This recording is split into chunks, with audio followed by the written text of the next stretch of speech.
everyone, welcome back to another video, and today we are going to discuss about the very important point, that is cellular respiration. So what is cellular respiration? That is, what is cell I have already discussed in the previous video, and for the cell to perform its activity, it undergoes respiration process, that is like glycolysis, then DCA cycle, pentose phosphate pathway. These comes all under the cellular respiration. So that from this cellular respiration, the ATP will come, that is the ATP will be generated, and this ATP will be utilized by the cell to perform different activities.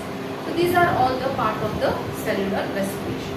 Now comes to the important point, that what is glycolysis and where does this word came from?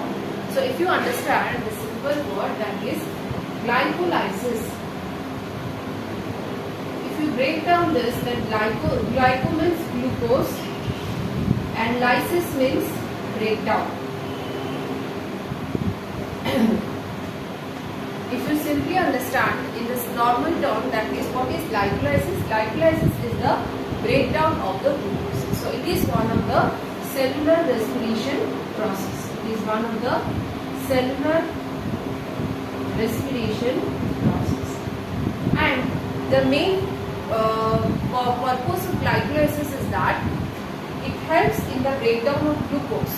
That whenever the amount of glucose in our body will be high, and during that time the glucose, this glycolysis process will take place, and these glucose will break down, as a result of which after the breakdown of glucose ATP will be released, and in this glycolysis the end product is the formation of two molecules of pyruvate.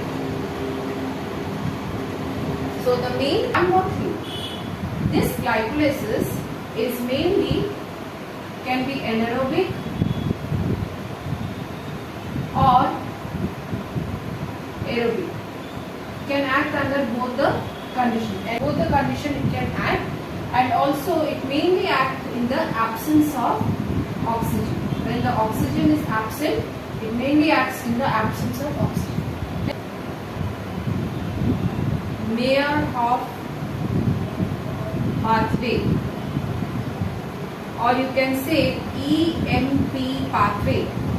In the name of the two scientists, that is Amiden and Payoff, this who discovered this glycolysis, this also known as the EMP pathway. So in the exam, if directly glycolysis is not asked and it asked EMP pathway, and it's the same thing.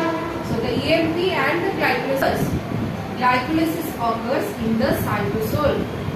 So the location of each of these pathways, which we are going to study in each class, the location is very important. That is, the glycolysis occurs in the cytosol. It is divided into two phases. One is the preparatory phase, and the second is the payoff phase. So during the preparatory phase, it will utilize ATP. ATP will be used, and during the payoff phase, ATP will be released. Okay. So this must be remembered. And each phase, each stage of the glycolysis is performed by the enzyme. That is, enzyme as well as certain cofactors plays a very important role in each step of the glycolysis. So let's begin the 10th step. So total the glycolysis occurs in the 10 steps. Okay, and each step, the first 5 stages are the preparatory phase, and the rest 5 stages are the payoff phase. So let's first get into the preparatory. Glucose is converted into glucose 6-phosphate. That means what happens here? Phosphorylation. Phosphorylation means what? One phosphate group is added to the glucose, and you know glucose is the 6th carbon compound, and to the 6th position the phosphate is attached, and here one ATP is used. So remember, in each step, in which step the ATPs are used and in which steps ATPs are released, these are important. So during the first stage, that is formation of glucose to glucose 6-phosphate reversible reaction, that means it can't go back. Okay, and here the enzyme which is responsible is hexokinase, and also a cofactor, that is Mg2 plus, is responsible for the conversion of glucose to glucose 6-phosphate. So this is the first step. In the second step, step 2, this glucose 6-phosphate will be converted into fructose 6-phosphate, and this is converted by the enzyme isomerase. Why isomerase? Because the structure of glucose and the fructose is, chemical formula is same, but structure is little different. Okay, so that's why we know what is the isomerization. So that's why this isomerase enzyme will convert the glucose 6-phosphate into fructose 6-phosphate. Okay, next the step 3. In the step 1,6-biphosphate, and here one molecule of ATP is kinase, and wherever the word kinase will be used, Mg2 plus will be used. Remember this trick, that is wherever the enzyme kinase is used, then the cofactor Mg2 plus is used. If you have studied the enzyme chapters, and in the cofactors you have seen that Mg2 plus is used in the kinase. Wherever, here also first step hexokinase, Mg2 plus was used as a cofactor.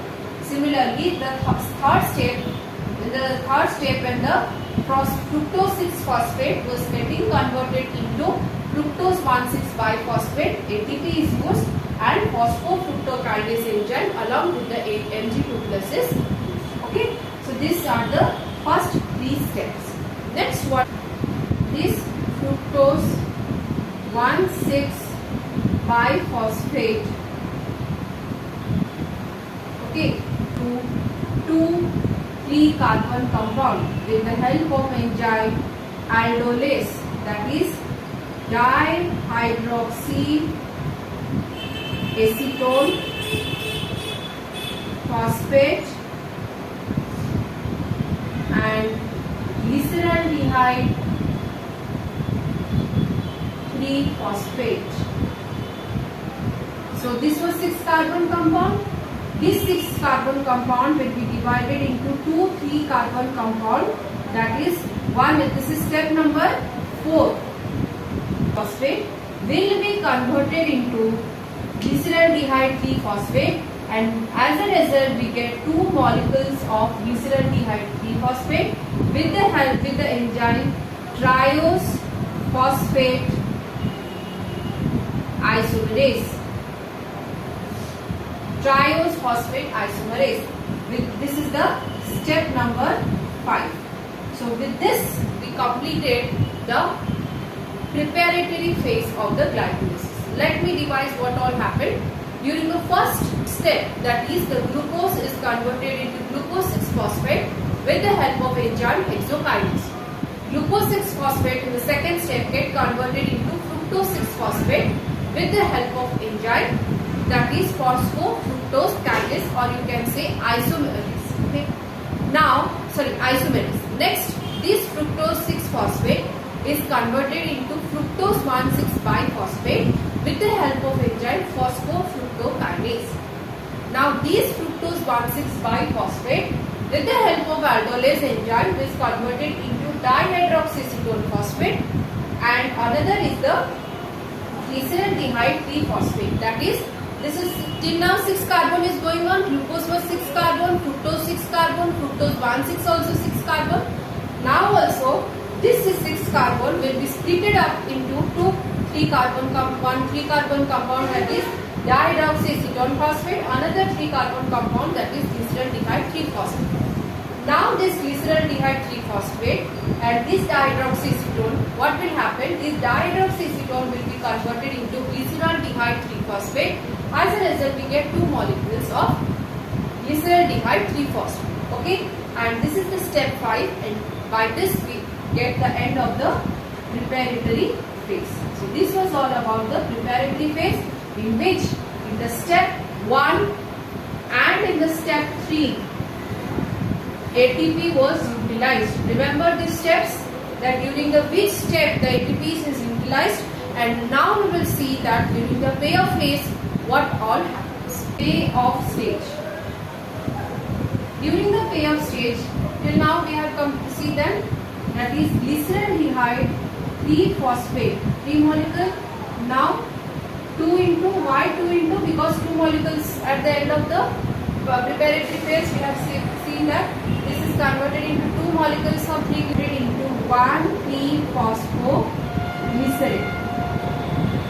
Okay, here the NAD is converted into NADH, which is another form of energy form, and here the enzyme which is used is dehydrogenase.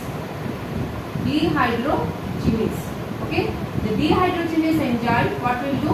It will convert the 3-phosphoglyceraldehyde into 1,3-phosphoglyceraldehyde, and here also 2 molecules.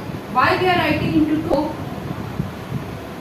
Glyceraldehyde, and here the ADP is converted into ATP. So here the first ATP production takes place. Okay, the first ATP production takes place here, and this is step 6, step 7, now the step 8. Okay, 3-phosphoglycerate. For conversion of 1,3-phosphoglycerate to 3-phosphoglycerate, kinase is used, means Mg2+ will be used. Okay, phosphoglycerate, that is only the change in the position of the phospho position. So the enzyme which is used is the mutase. Okay, 3-phosphoglycerate will be converted into 2-phosphoglycerate. Step 7, 6, 8 will now converted into phosphoenol pyruvate. This is the step number 9. Enolase, Mg2+ and Mn2+ will be used. And the very last step, that is step number 10, that is the phosphoenol pyruvate will be converted into pyruvate, that is 2 molecules of pyruvate will be formed. Is pyruvate, kinase, and of course here the ADP will be converted into ATP. Okay, so by the end of the glycolysis, 1 molecule of glucose got converted into 2 molecule of pyruvate, and ATP was. In the next class we will see the energy calculation of the glycolysis, as well as we will see the inhibitors and the activators of the glycolysis. So this was all total of the glycolysis, that is the preparatory phase and the payoff phase, which we have discussed, and as well with the enzyme, and during which stage the ATP was formed and during which stage the ATP was used. We have discussed it in detail. So hope this part of the video was helpful to you and you understood it, and better please do watch it again, and if you have any doubt please do ask in the comment section. And if you are new to my channel, do not forget to like, share and subscribe my channel and share among your friends as much as you can.